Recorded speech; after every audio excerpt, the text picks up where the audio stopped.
సమయాన్ని వృధా చేసినవాడు జీవితాన్ని వృధా చేసినట్టే. సమయం విలువ తెలిసినవాడు జీవితంలో ఆలస్యంగా గెలిచినా గెలుస్తాడు. సమయం విలువ తెలిసినవాడు జీవితంలో ఎప్పుడూ ఓడిపోడు.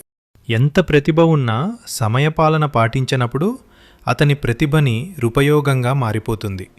ఏ సమయంలో అది అందించాలో తెలియనప్పుడు అతడు ఎంత నాణ్యమైన వస్తువు తయారు చేసినా నిరుపయోగంగా మారిపోతుంది. వీటన్నిటికీ కూడా సమయమే ముఖ్యం. ఈ సమయ పరిపాలన అనే మంత్రం మాత్రమే వారి ఆలోచనలను, లక్ష్యాలను, దీర్ఘకాలిక ప్రణాళికలను నెరవేర్చగలుగుతుంది. సమయం ఎంతో విలువైనది. ప్రతి క్షణం ఎంతో అమూల్యమైనది. ప్రతి క్షణాన్ని సద్వినియోగం చేసుకోగలిగిన వారే పనులను విజయవంతంగా నెరవేర్చుకోగలుగుతారు. ఆ సమయం విలువను గుర్తించి దాన్ని అనుసరించగలిగితే ఆ వ్యక్తి ఉన్నత స్థితికి చేరుకోవటానికి మార్గం సులభమైనట్లే.